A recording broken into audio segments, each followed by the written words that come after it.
झारखंड और महाराष्ट्र के साथ साथ बिहार की 4 विधानसभा सीटों पर हुए उपचुनाव के नतीजे भी आज सामने आ रहे हैं।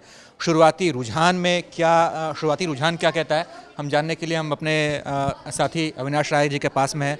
शुरुआती रुझान में क्या दिख रहा है आपको? 4 विधानसभा सीटों में से कितने पर बीजेपी आ गए और कितने पर आप अन्य दलों को आगे देख रहे हैं?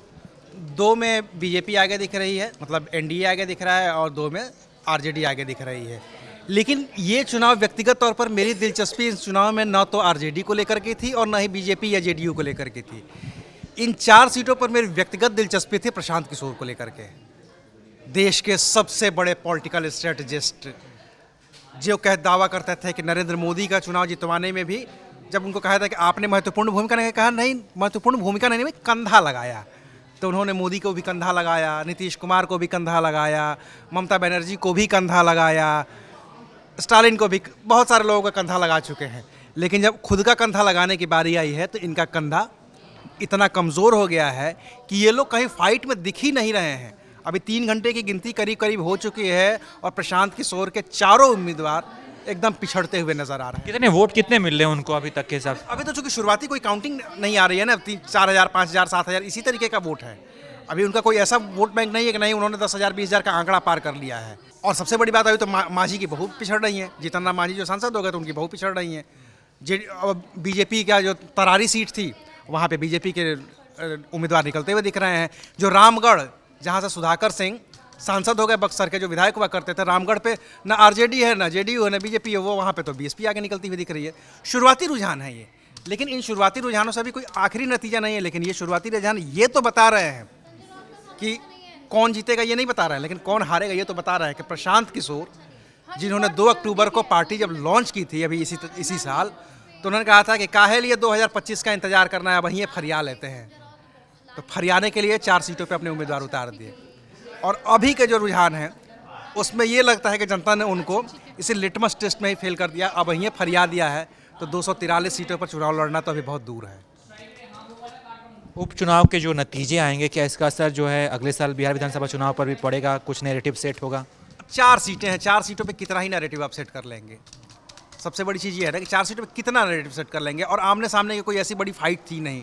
ऐसा तो है नहीं कि ये 4 सीटों पे चुनाव हुए तो खुद नीतीश कुमार प्रचार करने उतर गए या खुद बीजेपी की तरफ से कोई बड़ा नेता प्रचार करने उतर गया, ऐसा कुछ हुआ नहीं।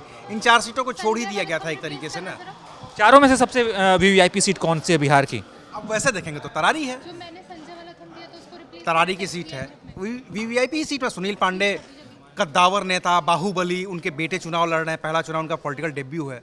तरारी वही विधानसभा सीट है जहाँ से सुदामा प्रसाद आला के सांसद बने हैं? हाँ, वो वही वाली सीट है जहाँ से सुदामा प्रसाद सांसद बन गए और वहाँ से बीजेपी को अब दे दिया।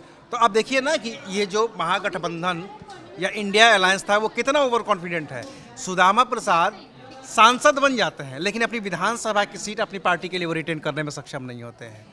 सुधाकर सिंह रामगढ़ के विधायक, आरजेडी के विधायक, बक्सर से टफ फाइट में सांसद बन जाते हैं लेकिन अपनी रामगढ़ की परंपरागत सीट बचाए रखने में नाकाम होते हुए दिख रहे हैं।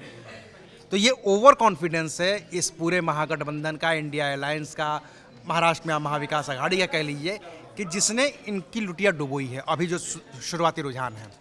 और दूसरा कुछ भी नहीं है। बीजेपी कहते हैं कि पॉलिटिकल चुनावी मूड में रहती है भाई, वो चुनावी मूड में वो 240 सीटों पर बीजेपी सिमटी, तो उसने जब दिखा उसको दोपहर में कि नतीजे 240 के आसपास आ रहे हैं, तो उसने शाम की बाइट का इंतजार नहीं किया, वो लग गए चुनावी मंथन में। वो एक एक आदमी का फ़ोन होने लगा, बैठकें होने लगी, तमाम चीज़ें होने लगी, कहाँ कमी रह गई। समझ में आया कि अच्छा संघ नाराज है, ठीक है पहले संघ को दुरुस्त करते हैं। कार्यकर्ता नाराज है, कार्यकर्ताओं को दुरुस्त करते हैं। टिकट कटने वाले नाराज हैं, उनको दुरुस्त करते हैं। सारी चीज़ें तो उसने दुरुस्त करने शुरू की।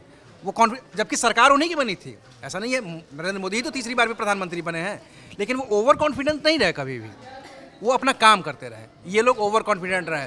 संसद में कोई भी बात अवधेश प्रसाद, संसद कोई भी बात अवधेश प्रसाद, राहुल गांधी अवधेश प्रसाद, अखिलेश यादव अवधेश प्रसाद। तो देख लीजिए क्या हाल है।